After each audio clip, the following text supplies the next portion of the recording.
exactly correct mock draft for the 2025 NFL draft, Tony. We're not going to get a single pick wrong. Well, I guess it's impossible for us both to be 100% right. So if you want to compete along with us, follow along, put down your mock draft in the comment section below, and we'll keep track of who has the most accurate at the end of this. Tony, we're going to go pick for pick so we can go through this, talk about the teams. Things are going to start going left. Things are going to start going right, and we'll just go with it. We'll see how it goes. But I'll start first. The first overall pick, Tennessee Titans. I thought at first maybe they might be interested in trading this pick because it seemed like they were putting out that they wanted everybody.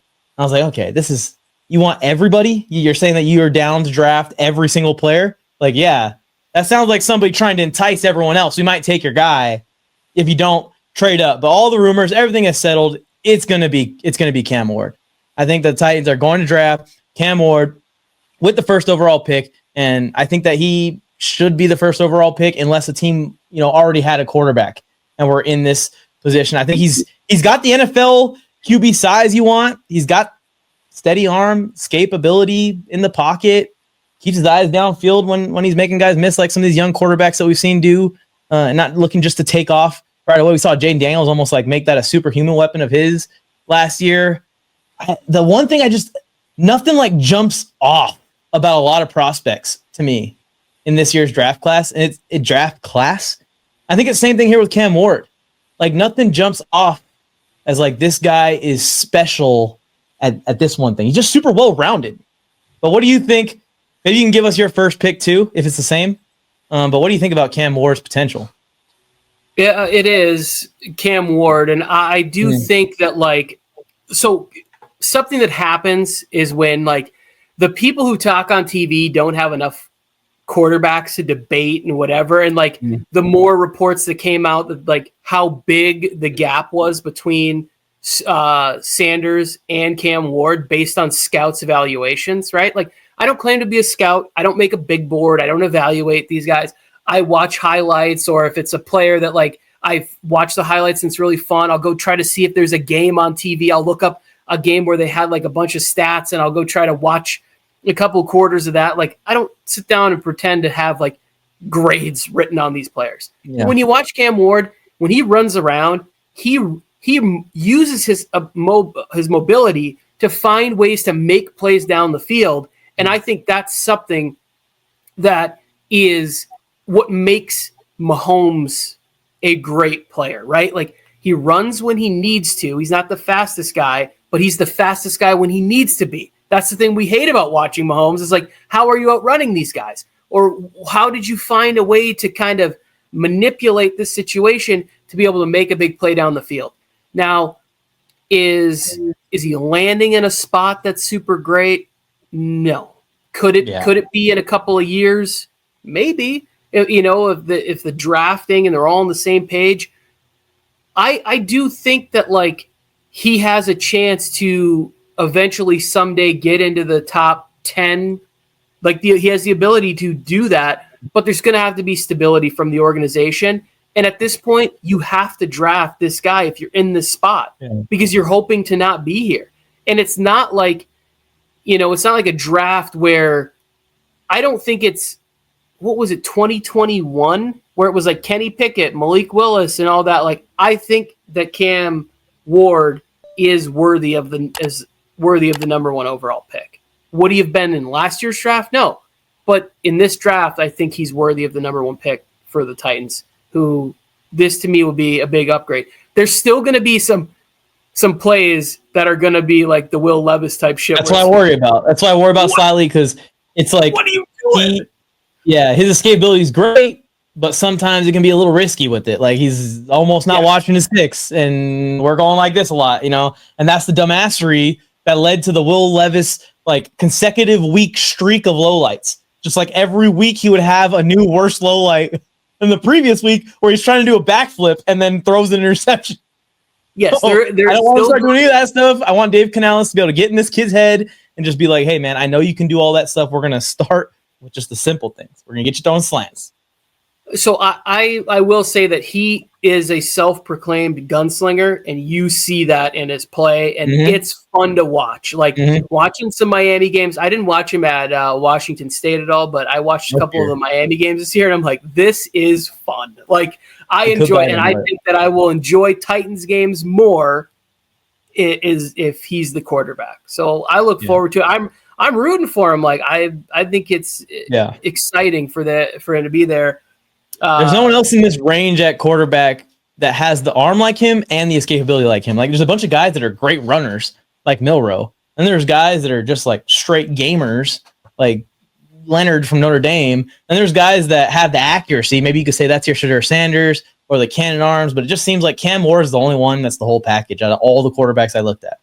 So. Yeah, I think he's the closest to what the whole package would be. I told you right away when we were watching when I was watching him last year that he reminded me of Steve McNair, and then Titans end up with the first overall pick. I think that's a fun place. That's a good video. Thank you for that. Yeah, it's Warren Moon from McNair to there you go. Yeah, it's I don't think he's like Warren Moon, but I just mean like that mobile quarterback style, that dual threat quarterback style, keeping that rolling, that history in Tennessee. They've got it. It's rich. Warren Moon was another guy that was just underrated. Like Warren Moon, that you want to go back and watch somebody zing a football like Warren Moon could rip it. Going fools. Well, we'll see how Cam Ward does in Tennessee. We both have Ward to the Titans at first overall. Let's see how long it takes for us to change courses here, Tony. I'm going to guess it's at number 2. Well, let's see. I don't think so. I got Cleveland Browns are on the clock. And I don't really like want them to draft anyone. I wish we could just skip this pick and just don't ruin someone's career. If you go through the Browns' history of drafting inside the top 5, just drafting in general, but in the top 5 especially, like this is a doomed pick. So I'm sorry. So Abdul Carter, who I have being drafted to the Cleveland Browns as 2nd overall, your career has somehow just been ruined, even though you're teaming up with Myles Garrett. And that's why I have them drafting Abdul Carter here.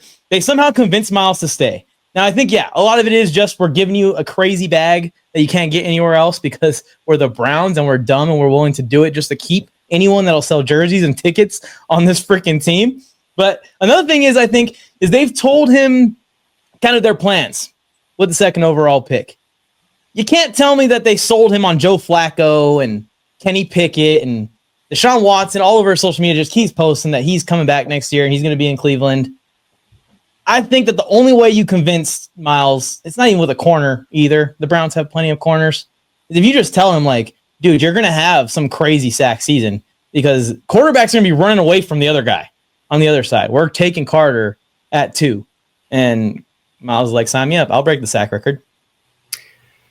So I'm glad that you enjoyed eating that bullshit sandwich of him saying that because that's exactly what it was. They basically said, we're not trading you. What's it going to take? We're going to go 18% over the price of, to make you the highest non-paid quarterback. We're going to totally screw over everybody else who's waited to pay. They're great players and we don't care because we're the Cleveland Browns and that's what we do. I think that the thing is we're going to get you a veteran quarterback, whether it's Kirk Cousins or Derek Carr mixed in with this, or we're going to, we will have Joe Flacco, but we're also going to get a rookie. I don't. You just leave Watson at home, like just don't come. Yeah, I don't think he's going to be around the team at all anymore, and he's rehabbing, and it's I don't know how it works, but I don't think he'll be.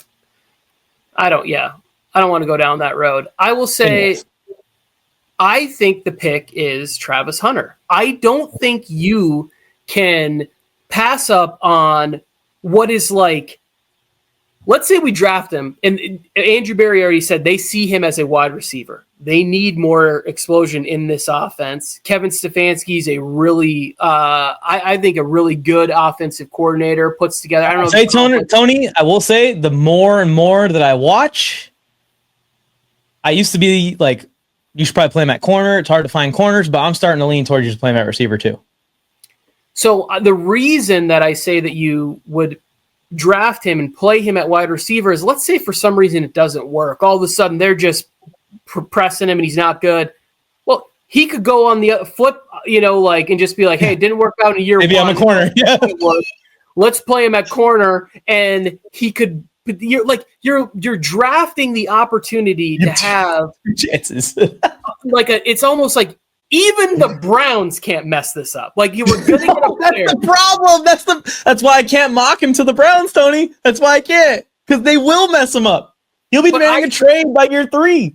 I don't think the Browns necessarily mess up every first-round pick. It's that they mess up other parts of it, right? Where it's like Joe Thomas, you couldn't mess that up. Myles Garrett, you can't mess that up. What you do is sort of mess up organizationally. I think that you bring in you bring in Travis Hunter, and now you have a player that's exciting, that gets people talking about your organization. Not that Abdul Carter won't do that, but I just think there's another level of what Travis Hunter brings to the table. And now all of a sudden, if Jerry Jeudy's the second option, and then they got Tillman from Tennessee who came on, I'm not sure his injury status, and if they don't trade Njoku, now all of a sudden it's like, hey, we're running back away from letting Flacco and a rookie, or Kirk Cousins and Flacco, or whoever the quarterback situation, can't battle duel is. We're letting them try to figure this out here, and we're not so bad off. We'll be fine. Yeah, you're right. Because at corner, I'm looking here. Obviously, they still have Denzel Ward, Greg Newsome, and I think Martin Emerson Jr. is one of the underrated corners in the league. You're right. They don't need a corner. This is why also I was like, how are they going to draft him and then immediately tell him, after he said himself, you're not playing both ways, when he said I will sit before I don't play both ways. If a team tells me, I know, Tony, they say these things. I know. And I'm with you 100%. Travis Hunter is not going to sit out of games because you're not letting him play both ways. That's not going to happen. But does that scare you from drafting somebody? I would be worried if a guy is straight up saying to the camera, basically, I know the Browns have a lot of corners. That's basically what he's saying. Because all the other positions here, all the other teams here will let him play both ways. The Browns do whatever they want, and they don't give a shit. Look at the situations that they're in. They just... Well, they had Baker in the first place. They just had Baker. So Baker was a I don't give a shit pick, and then letting him go, you should have just stuck with the fucking... I talked about it when Baker was gone, when they moved down from Baker. I said it was stupid and it was a bad thing, and it's proved to be that. They would be in a great spot right now. They would be in a great spot. They'd be an amazing. They wouldn't be spot. picking here. They wouldn't be picking here. No, they would have continued to figure things out. He played the 1 year with the bad shoulder while he was still out there grinding, and just I just think Baker, maybe he's never elite level the way people want, but I just think that if that guy's leading your football team, and now he's starting to grow into fatherhood and maturity, and he's being what you hoped he could be, and it's the Bucks have a steal on that contract and that player, and he seems as a guy, just seems like a lot of fun to work with, be around, have fun, has fun every day. It seems like. So yeah, I'm with you 100% now on Baker. Back then, I think my biggest thing is he didn't really find the balance when it was time to be aggressive and be that psycho Baker where he's at his best, and when to pull that back. But like you said, over experience, you're going to figure that out. You know what I mean? It's going to get better over time. Anyways, let's continue on with our mock draft here, Tony. On to another interesting prediction that I have here, another bullshit sandwich for you. I think all the buzz in this year's draft when it comes to trading up for a player has been for one guy. It's been Ashton Jeanty. Everyone just keeps talking about Ashton Jeanty over and over and over and over again. I've seen, when I was going through the teams interested in Jeanty, the whole list. I went and looked at which teams attended the Boise State Pro Day, the whole list. Everyone is basically on the ready for this guy to fall, which is why I don't think he's going to fall at all. I think that the Bears are trading from 10 with the New York Giants here to come up and get Ashton Jeanty. Now, I think DeAndre Swift, they may lose a defensive piece. I don't know who they're going to have to include in this deal. The Bears should not trade 3 first-round picks for Ashton Jeanty or whatever it's going to take. So they're going to have to trade players to make this even realistic. I think maybe a better option to actually do this is the Raiders, but I have other conspiracy theories about the Raiders because they're closer. It wouldn't have to go as far. But I think with the Patriots, the Jaguars, the Raiders, the Jets, like Ashton Jeanty's not getting outside the top 10. Every team seems to know that and is talking about it. So I'm going to try and be ballsy here, Tony, and say he's the player that a team trades up for. I have another player getting traded up for in the top 10, but this is the one here. So we just talked about how the Bears need to organizationally, they're doing things right, they need to do whatever, and now you're telling me they're trading up, giving up probably a future first to go from 10 to 3. So that's a 7-pick jump to go to number 3 overall, and then they're drafting a running back. I'm all for it. If Ashton Jeanty ends up on the Bears, it would be a lot of. It would be. You know what I'm doing. Yeah. Yeah. Like I think that if draft day somehow this pairing ends up there, I'm all for it. Like I would be. I think it's exciting. I just personally think that this would be a bad. Me and you know reality and what might be coming. So I'm just trying to like steer. I'm a big believer in manifestation. So let's just steer in a different direction than that. Oh, well, if you think it's I think all the smoke around the Raiders is ridiculous. Well, do you think I have some conspiracies about the Raiders too, but let's talk about Jeanty really quick before you reveal your pick here, which was originally the Giants picking at 3rd overall. Jeanty, you obviously have him mocked somewhere. Do you think he'll go top 5? Just yes or no real quick. I don't. Okay. So we don't see the same like hype on him, I guess. Like you still see he's RB1 obviously, but I think that these teams like see him as the player of this draft for some reason. I personally don't see it. I'm scared he's going to be the next Trent Richardson personally. No, I don't think that.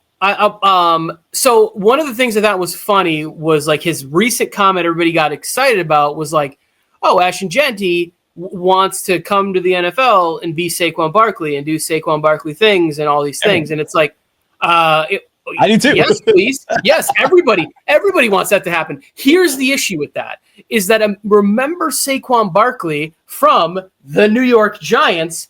Don't imagine Saquon Barkley from the Philadelphia Eagles with one of the best offensive lines in the league. Like that's the situation that we're talking about. It's like, yeah, you could come here into the NFL and do these type of things, but organizationally, I'm not sure that certain teams are built for that. I will say that I do think the Bears have put together a pretty good offensive line with a head coach who's going to be able to call that kind of game plan where that makes sense, where he can go ahead and come into the league and really have like, Emmitt Smith, Barry Sanders like impact in the NFL because the offensive line is already built and the guy designing the game plan has put that together. That's the situation. Is like you have to have that perfect marriage of everything coming together where it's like we have the components, we have the architect, and now we have the player. We merge together and it's just full steam ahead, just crushing it. So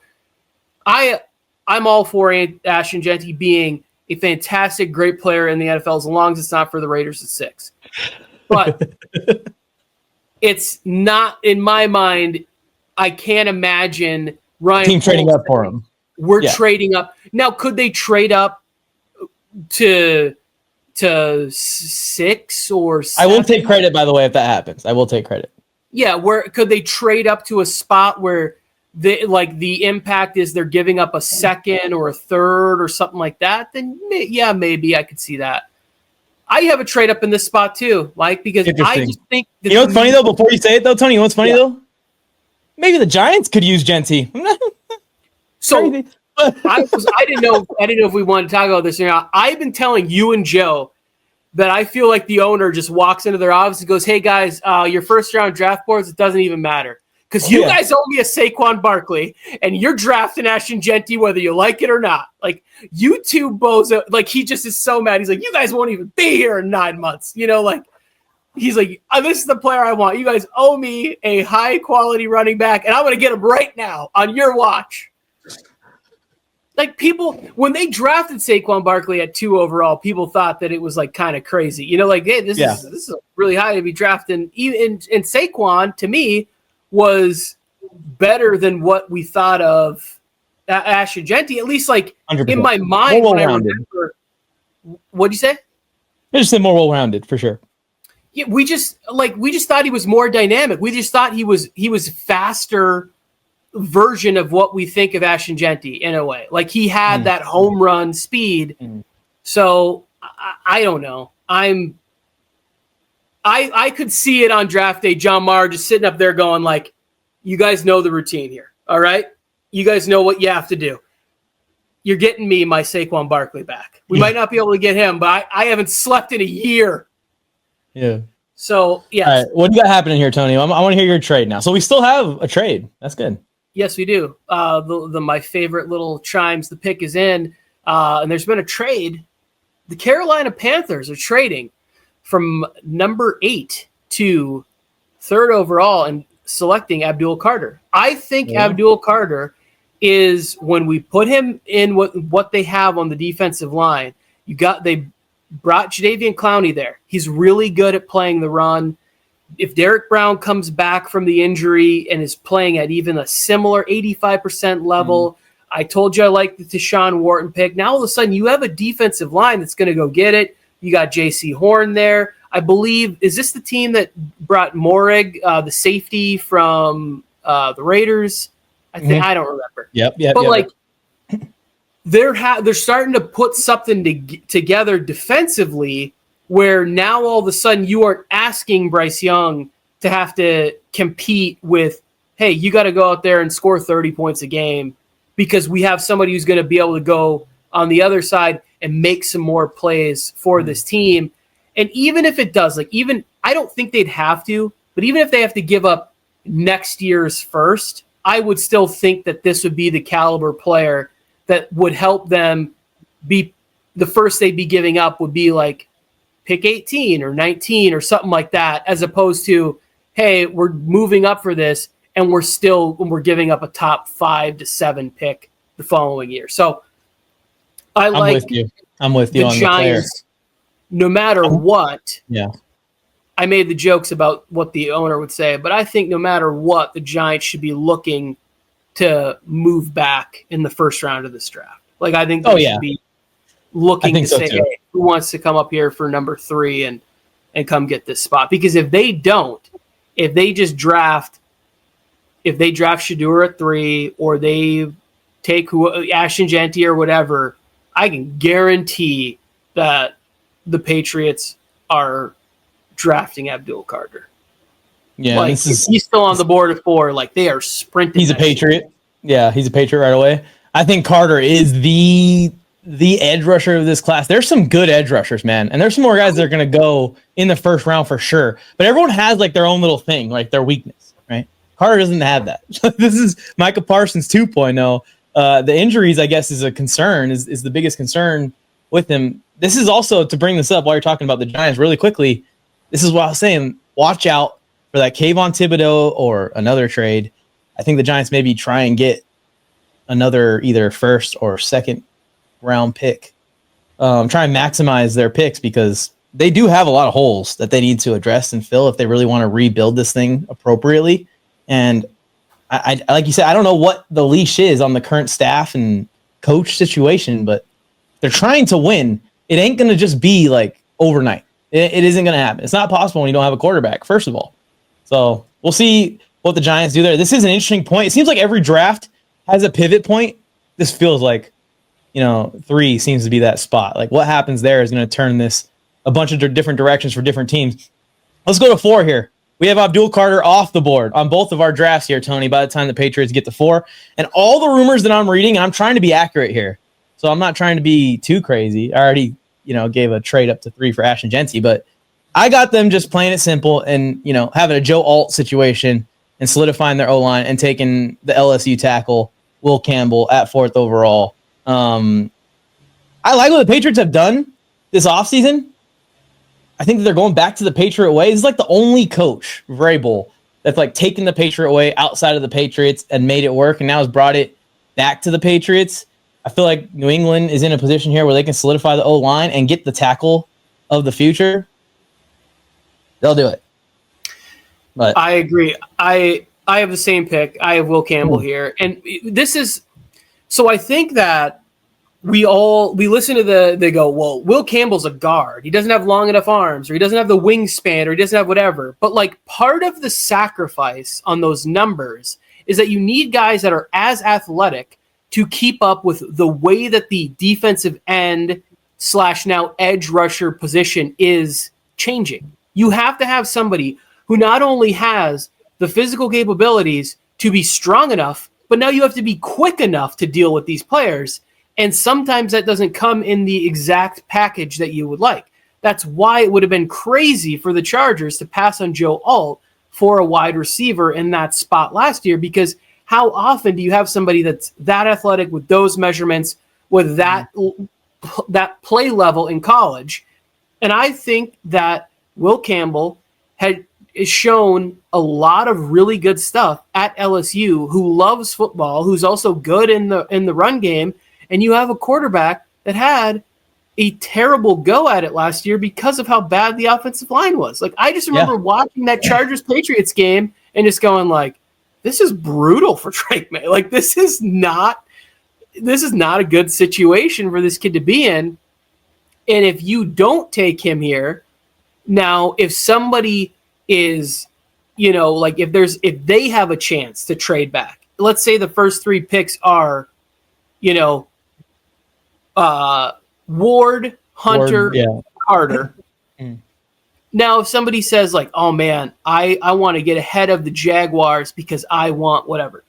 The other player I factored in here was Mason Graham. Was like, even though they brought in Milton Williams, maybe they just say like, we're going to go ahead and get this one here, and then we'll trade back into the end of the first, the Patriots will, and we'll draft, maybe an offensive lineman falls down there that we really like. Josh Simmons is there at the end of the first, or Josh Connolly Jr. or Calvin Banks falls, and there's somebody that we trade back in with a team like Minnesota, who's only got like 4 or 5 picks left this year because they made the 2 trade ups in last year's first round to get McCarthy and Dallas Turner. So like, I personally I feel really good about Will Campbell. Let's say he doesn't work out at tackle, you move him into guard, and he's playing high-level guard for you. And it's not ideal at number 4, but you try him at left tackle in year 1. If it's terrible,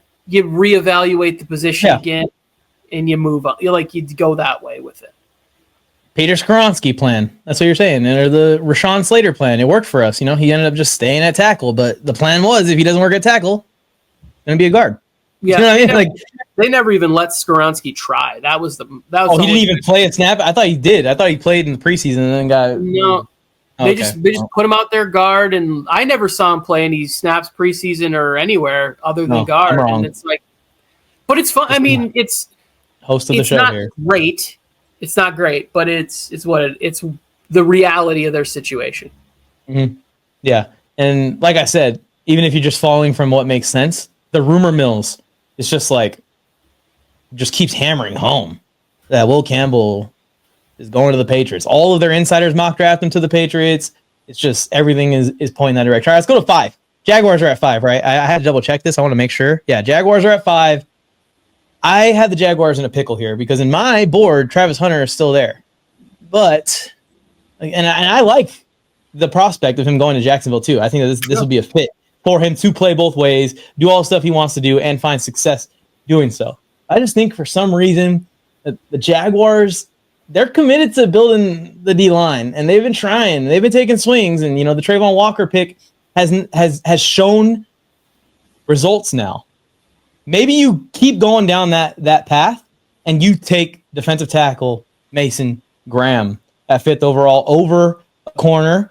I think maybe a D tackle can help them a little bit more, even in the coverage department, than a corner would. Because now all of a sudden, you're not just like having a weakness up the middle. You have someone in there paired up. I think Arik Armstead is still on the team, and the Jaguars can build one of the better D lines in the NFL, which can blanket kind of a bad secondary that needs more than just a corner right at this very second. I do think this is potentially, if Travis Hunter somehow gets to this spot, where he goes. But trying to be ballsy. I'm trying to make some crazy predictions, which is a spoiler for my next pick here. But for 5, I got the Jacksonville Jaguars on. They take the no-brainer, the best defensive tackle right now in this class. Although there's guys that played on the D-line with him in Michigan that are probably also going to go in the first round. But the best defensive tackle in this draft, according to all grades, Mason Graham, Tony. You're never going to get me to say anything bad about a guy from Michigan. Like Mason, as long as Mason Graham doesn't end up on the Raiders, I will be happy. Imagine Christian Wilkins, Graham, and Crosby. And I think Kuntz is a hell of a player. They still got to figure if they can get anything out of Tyree Wilson. It'd be a really, really dangerous defensive line if they added Mason Graham. So I like all the logic. I'm just imagining a world in which Travis Hunter's still on the board. Yeah, I know. The internet will be on fire. Like if he's still on the board at 6, like the internet will be going like, what's wrong with the NFL? These guys are idiots. They do this every year. Buckle up.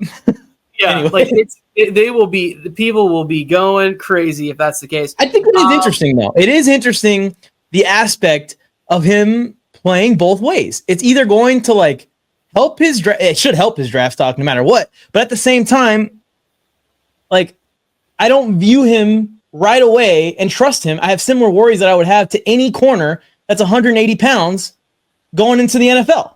I have the same exact, I don't care how fast or athletic you are. And then also at receiver, same issue. You know what I mean? Like he's going to get pushed around a lot. He's going to have to overcome that. We saw Xavier Worthy get body slammed a few times at the beginning of the year. I just think that if he's Devonta Smith on one side, and then he's like sort of, young Asante Samuel Sr., like back in the day for the Eagles and Patriots and stuff like that. It's like, well, you're going to hit either way, whichever way you want to put him on the field. Like, I just cannot see him being on the board at 6. It would be like, because even the Patriots at that point would be like, all right, this is our pick at 4. This is what's going to happen. Even if you need tackle again, we pick at 34. Let's just trade back in with a team like the Commanders who only have 5 picks at 29 and get a tackle too for our guy here. But I went with the Jaguars and Liam Cohen saying, you know what worked out really good for me last year? Mike Evans was really nice. It'd be great. Teteroa McMillan and Brian Thomas Jr. and then letting Parker Washington play those slot snaps where it's like, your guy, Mike, finally has arrived in year 3. Little inside joke for me and Mike. We did a mock draft like 3 years ago, and Mike had his sleeper. It was like pick 31. He was 32. He went Parker Washington sneaking into the first round. It was a really funny moment. What was it to? Which team was it to? I forget. The Vikings or something? I don't know. Yeah, it was like a team was drafting him at 30 or 31. Well, I always get upset because you guys are always like, Mike, you give the most boring, lame duck takes. And I'm like, well, yeah, I'm like a dumb kid. That's what dumb kids do. So I try to be off the wall, and then you guys are like, wow, you really think the Bears will do something that stupid, Mike? What an idiot. I'm like, what do you guys want from me? You want boring picks, or you want me to go off the wall and put Parker Washington in the first round, who's now looking like a solid wide receiver 3, Tony? What's funny is that you putting Parker Washington there was not nearly as crazy as Bill Belichick drafting Cole Strange in that same draft, I think. It was insane where it was like, what just happened? Well, I like your pick though. I like McMillan. He's a freaking beast. He's going to be a beast. I think that if you have 2 players now that can stretch the field, and Brian Thomas Jr. I think is quickly going to become one of the better receivers in the NFL with Liam Cohen calling the plays at least for the next couple of years there in Jacksonville. And Trevor Lawrence, he can sling it. He's not afraid to go downfield. So I don't necessarily think this is the pick, but I like the fit, so I just put Teteroa there. And I'm not one of these people that is like, well, last year I watched him and I was like, oh, he's a top 5 pick, and then the whole draft process plays out and the guy doesn't run, and I'm like, well, he's no longer a top 5 pick because he won't run the 40 for me. I'm like, no, I've watched this guy for the past 2 years like crush it in college football with sort of average level quarterback play. and now you're telling me that he's going to get a chance to play with Trevor Lawrence and have a guy that's proven to run some pretty good offenses. I'm all on board with him having a breakout rookie year as wide receiver 2 in the offense. Like, I think it would be a great fit. The funny thing is that people take him out of the top 5 because he didn't run the 40, but he's not running the 40 because he knows if he doesn't run a 4.4, it's only going to hurt him. Like, you have to be a blazer for that even to matter, like to help you at all. If you run a 4.6, it's going to hurt you. But if this guy runs a 4.6, I'm still all in. So I've seen him stride. That 4.6 ain't a normal 4.6. All right, he's freaking fast. He's not a slow receiver by any means. I think that this guy is a lot like Drake London. I see so many similarities to Drake London, and I think that he could be even better with a good quarterback. Drake London hasn't had steady quarterback play yet. Let me see here. I kind of I like Larry Fitzgerald. Well, that's good comment. He plays like a madman too, this guy. Yeah, I like him. I have him as my wide receiver 1 as well, Tony, here in a few picks. But let me get you through 6 here. Go ahead. Just get ready. Anyways, I have the Las Vegas Raiders on the clock here at 6, and with their pick, they're taking tight end Tyler Warren to the Raiders. We're taking a 3 tight end system. Michael Mayer, Tyler Warren, Brock Bowers with Geno Smith throwing to him, Tony. This is going to be the best tight end room you have ever seen. I'm just kidding. That's not actually it. This is where I have it, right? I had thought about it at the Patriots spot. I had thought about it at the Jaguar spot. I even thought about it at the Giants spot. But the buzz is that the San Francisco 49ers want to do something crazy in this draft. I don't know what it is exactly that may be, or who the 49ers may be targeting with this crazy thing that they want to do in the draft. But the 49ers just have been kind of insane in the draft, either, trading up and being way too aggressive or being too passive and drafting kickers in round 3. Travis Hunter's falling down the board. 49ers, bang, bang, Niner gang. They need a receiver, Tony. They need a corner. I mean, I think Travis Hunter will be happy if this happened. I think this would be the people will be like, this is the steal of the draft. Like the 49ers. We also need some entertainment in this draft, because I feel like the news cycle, everything's been kind of, for us, it's still just as much fun because we're all crazy fans. But for the general fans that I'm trying to target with my content, they're all kind of on snooze still. And the draft's in less than a week now. So I think it's a perfect fit because this is one where it's like, I would feel very comfortable with them playing him at cornerback first, and then having Kyle Shanahan each week say, hey, here's 10 plays where we're going to use this guy. We have 5 red zone plays, and then we have some sort of 3rd and 13 couple, longer down and distance plays where they could use him there. This would be an exciting, draft day development that happened. And good for the Niners, a team that I don't particularly like, but I would be happy for all sides. The Raiders are out of the top 10 now, so fuck out of here. Trade them out. So the Raiders again, and this is my own personal, have trouble mocking them a good player, but I did eventually settle on Jahdae Barron, the corner from Texas. I don't want this to happen either. It makes sense from the standpoint of if you already do have a good defensive line, you having that the player in this secondary that they can move around each week based on need and matchup. Hey, we need you to focus on tight end this week. We know that you can also play outside corner. We could play you at safety. In the Texas-Michigan game this last year, watching him cover Colston Loveland was frustrating to the point where I was like, who is this kid? Where I'm on my phone, looking up, what's going on with this guy? Why are we not hearing more about the way he's playing? Because he is really good. Now, it didn't help that Michigan didn't have good quarterback play. That kind of also helps you be a better cover corner when the quarterbacks are not great. But I think Jahdae Barron makes sense for the Raiders, and is a player that is, I think, worthy of going somewhere within the top 8, 9 picks of this draft. He was my favorite corner when I was watching them, Tony. I do have in my mock I have Will going above him. I just think it's because Will's just a safer pick, a little bit more technically ready to go right now. But I think that this guy, Barron, he's got all the skills, man, that you want outside at corner. And in a class that I've noticed is really undersized at corner. So it's kind of hard to find someone that's even like 6 feet tall. I think Barron's 6 feet tall, but he's, over 200 pounds. A lot of these guys are small little dudes, and they're going to have a hard time playing press coverage outside, especially maybe slot corners. So I like that pick. I think Will Johnson and Barron are the 2 top corners in this class. The problem I've been hearing a lot with Barron is that he is like 5'11" and on 3/4 or whatever. So he's under 6 feet, just barely. And then he has shorter arms, but he runs so fast and he's so smart. Like he had a really good 40 time, but then you also see him play that way. He tackles well. Great instincts. I just think that he's gonna be somebody that's you're gonna be able to move around.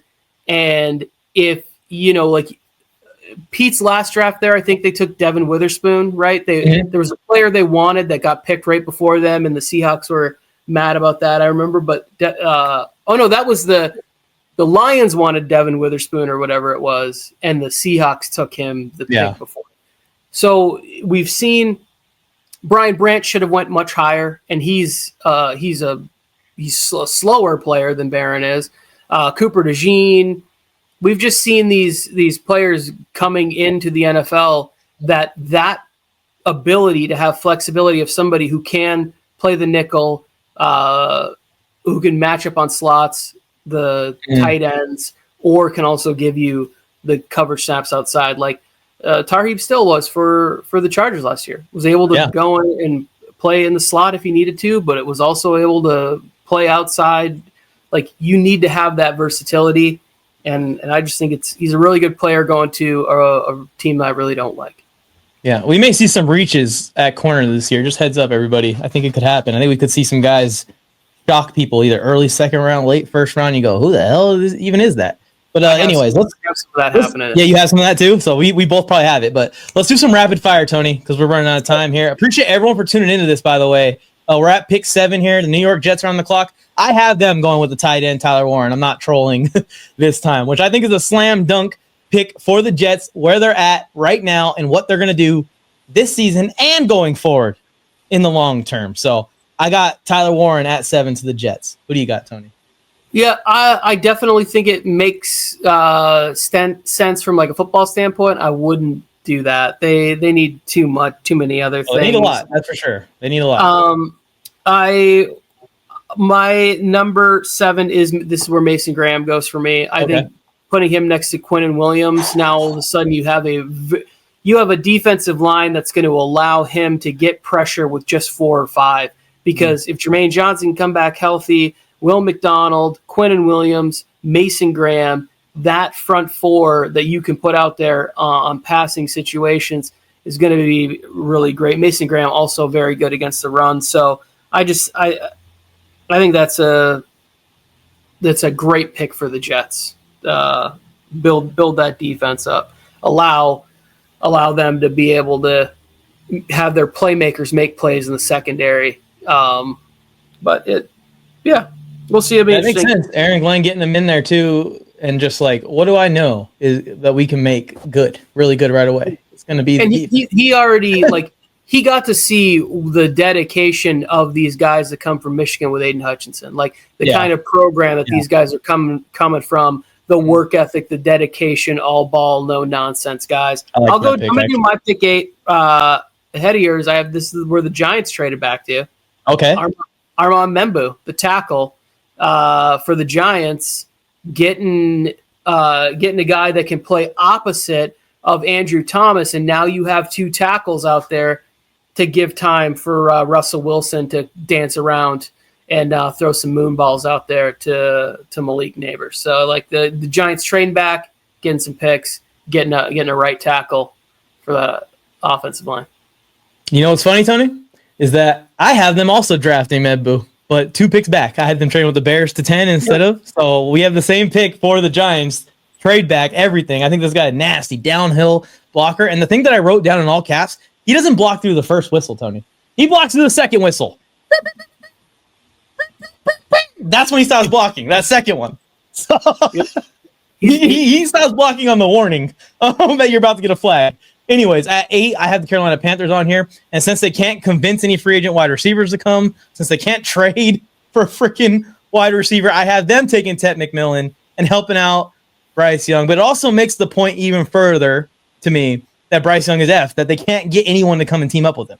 Like, wouldn't you think that somebody in this league would want to be a wide receiver 1 for a team and make $25 million with Bryce Young down the field? It's going to be McMillan or Leggett now. So that's who I got at 8. I think that's another good fit right there. Canales was also with the Bucks and saw Mike Evans, that ability, what that player can do for your quarterback. I think that. Oh, go ahead. Sorry. No, I was just going to say I think it's a good fit. I think they hit on Jalen Coker last year, and Xavier Leggett coming into year 2 can be a little bit better. It's going to be interesting to see what happens with the Sanders, the tight end they drafted from Texas last year, how that injury heals up. But I like a lot of things about the Panthers and the direction they're headed. I just would go. I think they need a defensive playmaker on that defensive line. They need somebody that is just going to go and wreck everything. I think whoever they take in the top 3 at QB next year, Tony, is going to be having a team with him. He's going to have a team. I'll tell you that much. But anyways, I can get us to 10 since I already spoiled my 10th with the Giants trading back for the tackle, Nebu. I'm going to give you 9, and then you can give me 9 and 10, Tony. But my 9th is the New Orleans Saints staying put.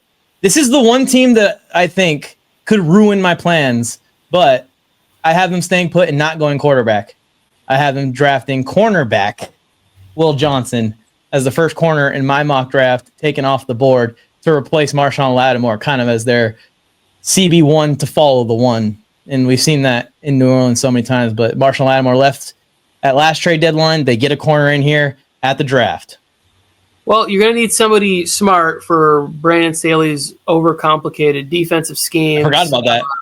Yeah, so I'm sure it'll work, right? Brandon Staley and Kellen Moore didn't work, but if you just reverse it, it'll work. Kellen Moore, Brandon Staley.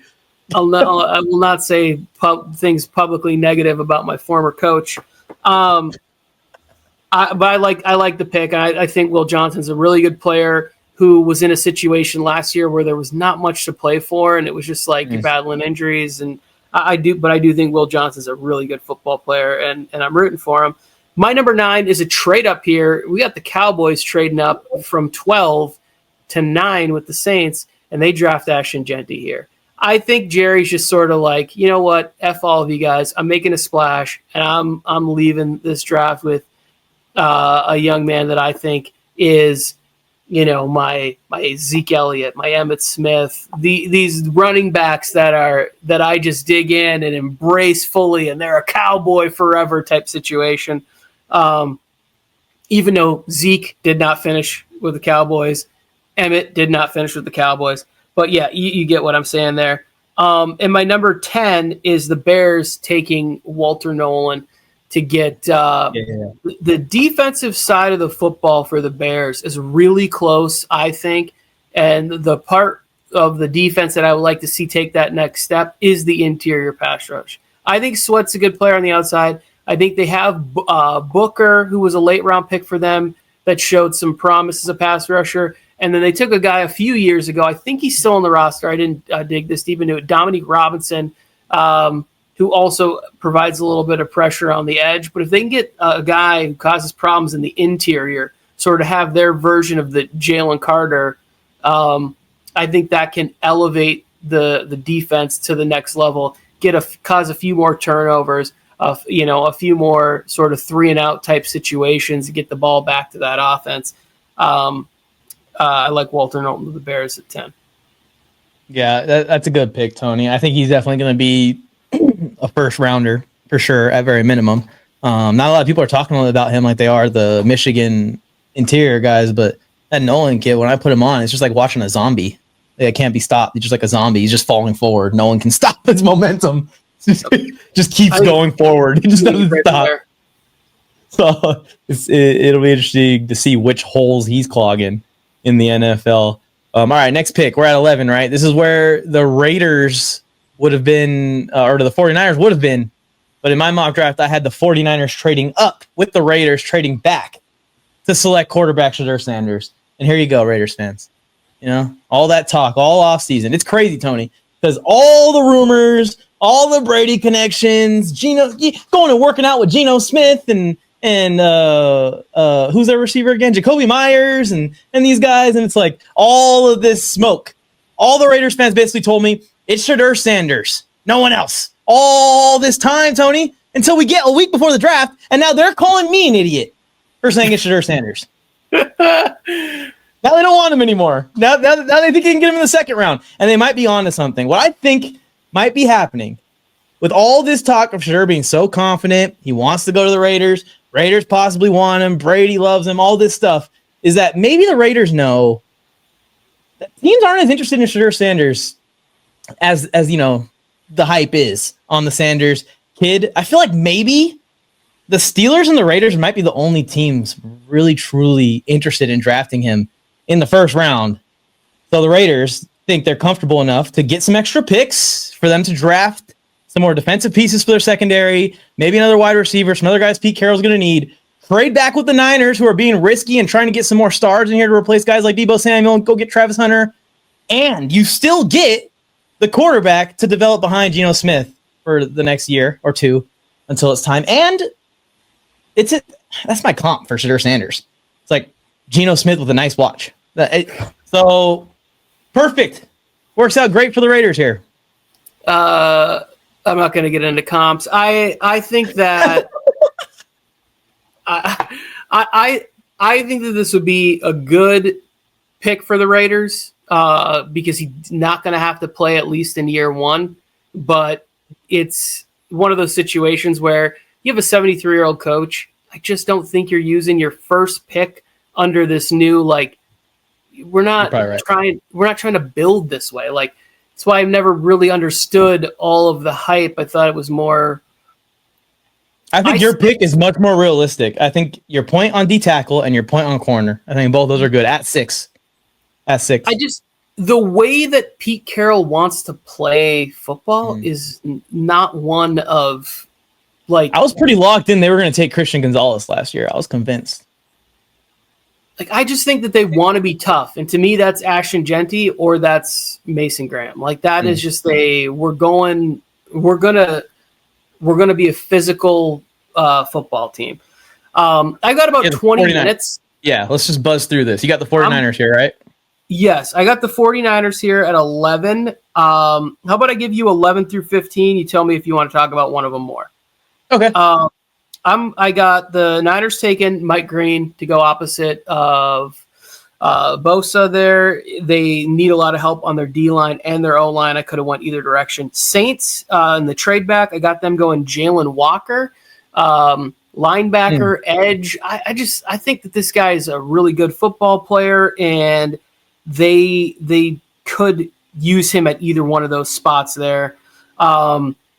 The Dolphins at 13, getting Kelvin Banks Jr., can play guard, can play tackle.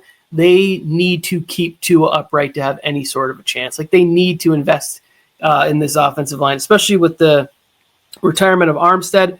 Colts, this one seems pretty chalky. Tyler Warren, I think he helps out in the run game, can, pretty tough target to overthrow, big 6'6" tight end. Like, let's get some help there for Danny Dimes or Anthony Richardson. In 15, I have the Texans trading up from deep in the draft. This is going to cost them a little bit, but I do think that they need to address tackle, and they come up and get Josh Simmons.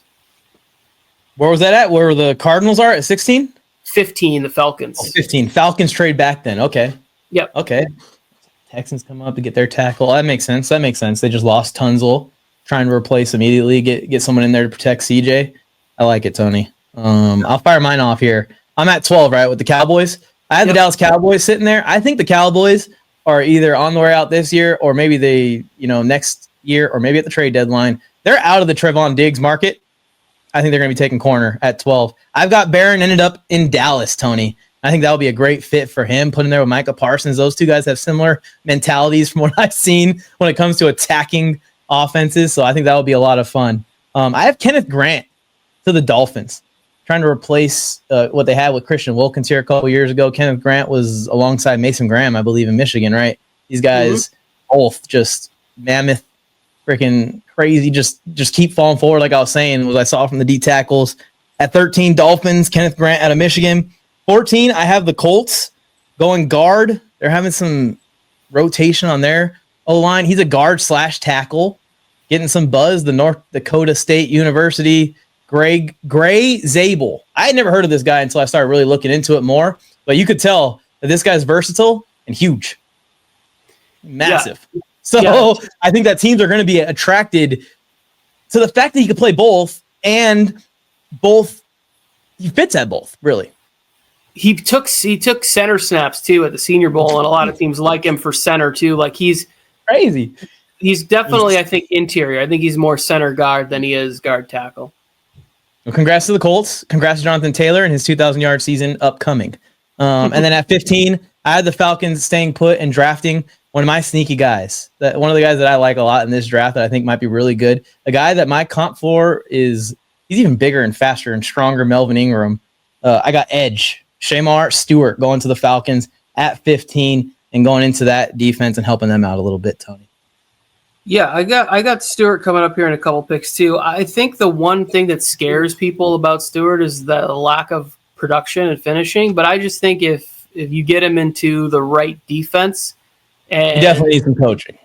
Yeah, he can. I think there's a lot of room to grow. Monstrous guy with a lot of athletics, man. He stands out when you watch him play football. Yeah, he's one of those players where he's like, if he's on the board for the Chargers at 22, I'm pretty excited. In full support. I don't care that inside too. He can play inside and outside for us. That'd be great.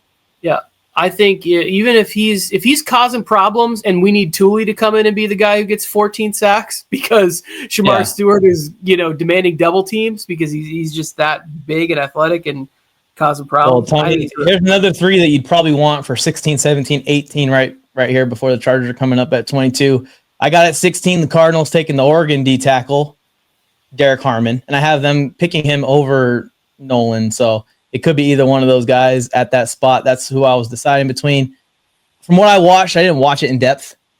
I liked Derek Harmon's pass rushing ability a little bit more, but then again, it's hit or miss with D tackle, and I didn't watch it as closely as I do other years.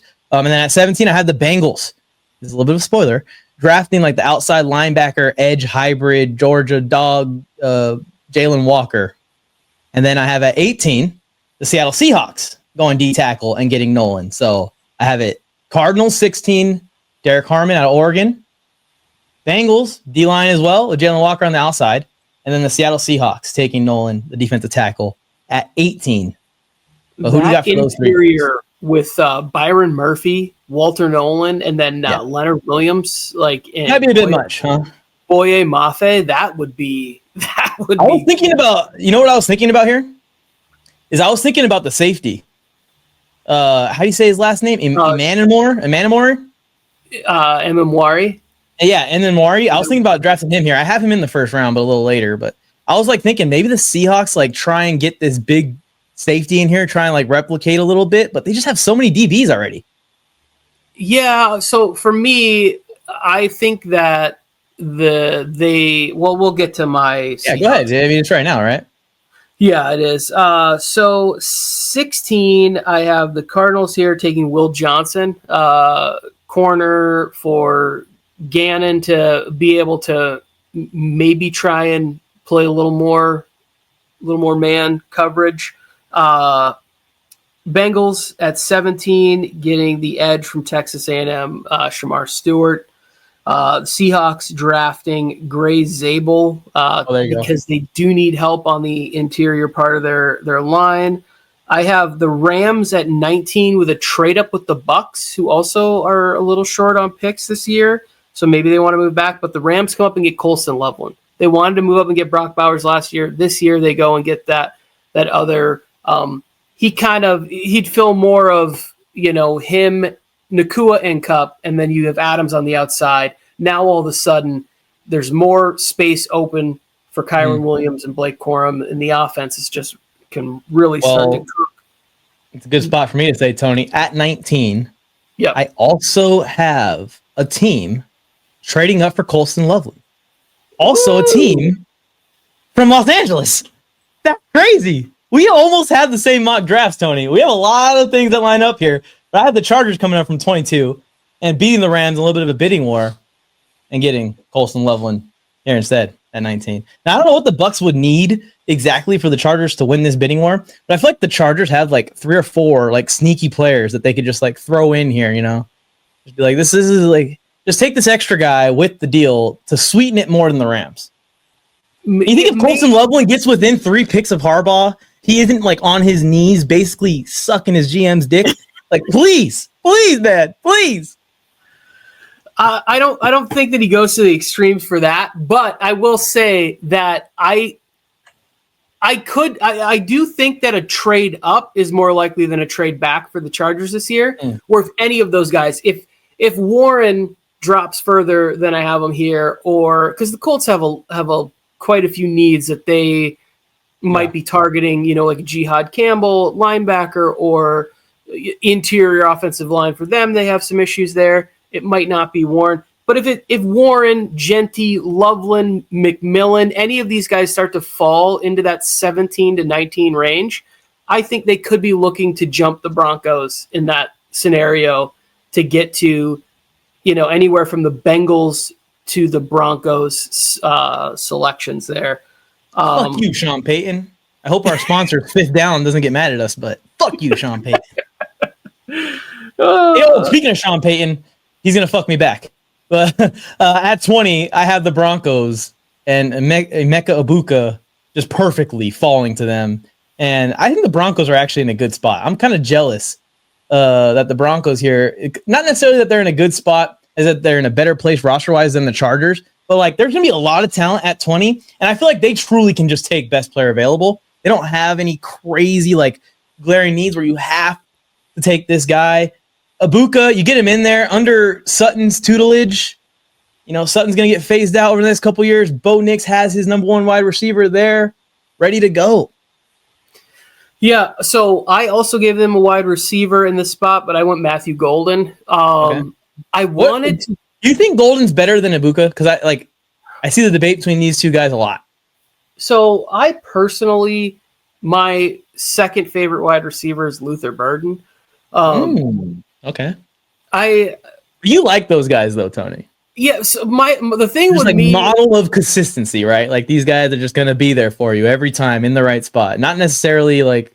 I think Luther Burden is a dynamic wide receiver who just got in a terrible quarterback situation. Like the year before in 23, I was talking the 24 draft last year. Somebody was saying like, "Oh, Luther Burden, he's top 10 pick or whatever," and then he goes back to Missouri, and it's like, well, the offense was bad, and he just didn't get the same chance to be the same type of player for whatever reason. It's like, well, I don't think that the player we saw in 23, I don't think he just got worse in the one season for whatever reason. So like, I don't know. I have Burden going later. I went with Matthew Golden to the Broncos because I think that his ability to work within the offense is going to fit more what Sean Payton would like him to do, right? The route running, Matthew Golden's always in the right spot. And it wasn't like crazy playmaker, but if Sean Payton is very meticulous in what he wants offensively. And I just think that's more Matthew Golden than Luther Burden. Emeka Ibuka also fits that. I didn't put Ibuka in the top part of in my first round of my mock. Okay. I will go from 21 to 25. Perfect. Steelers, Kenneth Grant, 21. This is the Cam Hayward replacement here. This would mean Aaron Rodgers is like, yeah, I'll play football this year. Chargers take one of my favorite players in this draft, Derek Harmon. I just think he's going to be a sensational player in the NFL, and I'd be really excited about that. I'd also be excited if the Chargers took Donovan Ezraku, but I have him going to the Packers at 23. The Chiefs trade up to 24 to get Josh Connerly Jr., a guy that will be the eventual tackle, but I think they can play him at guard this first year, and then move him out to tackle afterwards. And then the Falcons, and their trade, when they traded back here, they end up with edge from Georgia, Mykel Williams. Okay, there you go. All right, I'm gonna fire mine too, Tony, so we can get out of here. But 21, Pittsburgh Steelers. I don't know if this is gonna happen. Me personally, in any other year, I don't think Jackson Dart's a second round pick. But I have him going to the Steelers at 21, who don't get Shedeur Sanders, don't have any way of getting up there for Ward, kind of in no man's land in the quarterback situation. I do truly think the Steelers are fine with running it with Mason Rudolph. I do. So I'm not super confident in this pick, but it's interesting. Then here I had the Chargers trading up at 22 to go and get the Michigan tight end Loveland. So I have the Bucks on the clock here, and I have them starting off a little bit of a reach fest here for these corners. I think these guys mostly would go at the end of the first round and the second round in most drafts, but because of the cornerback position this year, and just because of a need to guard receivers across the NFL growing every single year, I have the Bucks starting it off at 22, reaching on cornerback Trey Amos. And then I have the Packers following it up. Maybe not be as much of a reach, but I'm not necessarily confident in him being a first rounder, or I wouldn't. I do like his athletics, his skills, everything that he can be. That's the guy out of DBU, Azare Thomas. You've seen him? I think he's number 8. Zaire Thomas. Yeah, he's Zaire in my first Thomas. round. He's in my first round. Okay, cool. And then I had another guy that I didn't know was going to make your first round, Tony. Minnesota Vikings at 24, taking Takario Davis out of Arizona, 6'4", 195, corner who's not been mocked, I don't think, in anyone's first round that I saw. And then at 25, the Texans are here. Remember, you had them trading all the way up for a tackle, Tony? Mm-hmm. Josh Simmons is still on my board at 25. So maybe call it unrealistic. But I got the Texans basically drafting the same player at 25 that you have them trading up for. Yeah, so here's the thing, is every mock drafter devalues tight ends. I watch all these mock drafts and all this stuff, and then every year you go back and you look at it, and it's like there's a minimum of 5 tackles, usually 8, and in this draft where like Ramczyk just retired for Armstead retired. Trent Williams is like on a year-to-year situation. You got a bunch of guys at line spinning the toilet right now. There's a lot. There's a lot of all pros that are done. Need tackle, and it's like you can't just sit put and hope that these are going to be there. And I think that there are probably 5 to 7 tackles, and you historically need to get these guys in the first round. So you cannot sit around and wait and just think that they're going to fall to you, because that's just the way that you saw a bunch of mock drafts. I think this is my third tackle, depending on what you count the North Dakota State guy. This is my third tackle only in the first round. So yes, I do. I think by that, I think I have 4 tackles already off the board, or 5 tackles already off the board. And Ariante Ursary was a guy that I considered putting to the Eagles as sort of their Lane Johnson replacement, play him, see if he can get on the field as guard maybe in year 1, if not. But I didn't do that. Let's go to. I got you. I'll get us ahead here a little bit further so you can think. But I got 26. I got the Rams not trading, staying put. Didn't get Loveland in your mock, but they do get Jahad Campbell, which is going to be a lot of fun in that defense that's growing young and hungry. And you had this guy to the middle of it. And then I had the Ravens going guard with Tyler Booker at 27. This guy's kind of like edge. I'm not even sure if he's the guard one or if it's the other kid. I think his name's Jackson. Between those two, I feel like maybe there's even another one that's kind of in the mix, the North Dakota State guy that I mentioned earlier in the draft.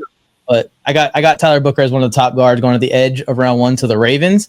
And I got the Lions at 28, taking the Boston College edge rusher. How fun would it be to get this guy on their team? Ezeraku?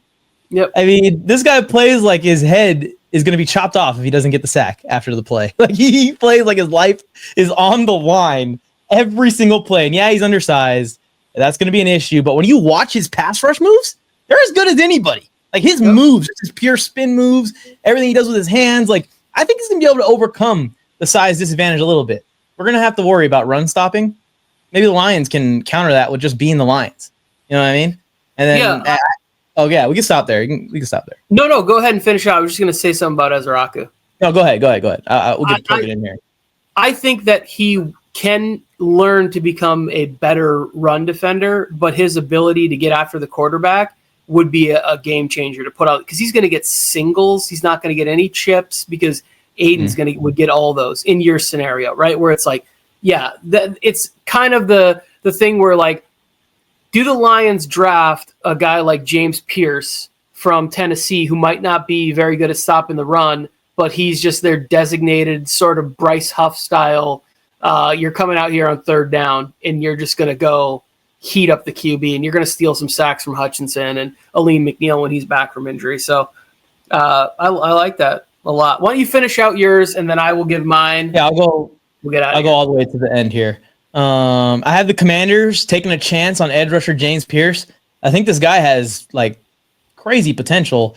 He's obviously got some huge red flags as a pass rusher. He rushes standing straight up for one. For two, he doesn't really use his hands very much. He just tries to blow by everybody with his speed. But if someone can coach this guy, he has all of the talent to be like an impact. I think of Alden Smith when I watch him. I'm like, this guy could be something, but Alden Smith even didn't really come to fruition fully. I have the Bills getting lucky here, and they get the safety, who I think is the best safety in this class. Nick, I can't say his last name, Tony. Say it. Eamon Wari. That's how I've been saying it. This is where I thought maybe you could see like a Kayvon Thibodeau. I don't think the Bengals would trade Hendrickson to the Bills, but a Trey Hendrickson trade, something around here. I think that Nick will bring just some more athleticism, more size to the Bills secondary, and more flexibility with all the DBs that they already have there. I have the Chiefs continuing to just give Patrick Mahomes cheap weapons, and them taking Matthew Golden at 31. Which wouldn't be great to pair him with Xavier Worthy and Rashee Rice next year. And then at 32, this is where it happens, Tony. To end the draft, Mike drop. Where have the Eagles been? No one's been listening to the Eagles. The Eagles trade out of the first round. Everyone's like, wow, the Eagles traded back. Never expected this. Then you find out that they got Trey Hendrickson in the deal. And the Bengals are on the clock. And the Bengals take the other safety, Malachi Starks, who I think is going to be a great safety in the NFL as well. So the Bengals come in at 32, trade Trey Hendrickson in probably a multi-pick deal. Not just this pick, but the Bills cash in and add him to their little rotation they got now going with Bosa and Rousseau and all these guys in Buffalo rushing the passer. Wait, no, that was the Eagles. Yeah, well, no. I have the Eagles trading for I have the Eagles trading for Trey Hendrickson to replace Josh Sweat. Not the Bills. That was a complete brain fart. Okay. All right. I follow you there. So here are mine. I like a lot of that. It would be very interesting. 26, I have the Bucks in their trade back. They get Jihad Campbell. This allows that makes sense. A future Hall of Famer in my book, Levante David, to eventually ride off into the sunset after this season. 27, Azareye'h Thomas to the Ravens. Physical corner. They have the speed guy in Wiggins from last year's draft. Now you pair him with Azareye'h Thomas, and Marlon Humphrey still is out there balling, playing the nickel a lot. He feels like a Raven too. When you get that's a good feel. It does. Yeah. Lions 28. Donovan Jackson, guard, offensive line. Continue to build that up. 29, trading back into the first are the Giants and Commanders. Didn't love this fit here, but maybe they do my other trade up in the end here. Jalen Milroe to the Giants, which means I still haven't even taken Shedeur off the board yet. Jalen Milroe is my second QB off the board. Bills, DB Maxwell Harrison, speedy guy, opportunity to take the ball away. Little maybe undersized, but you have this Sean McDermott will figure it out type situation. 31 Browns trade back in because they're not going to wait around to see if anybody trades up. They get Shedeur. So in my draft, the Browns still get Travis Hunter and Shedeur Sanders now in Cleveland. 32 Eagles finish a draft. Luther Burden.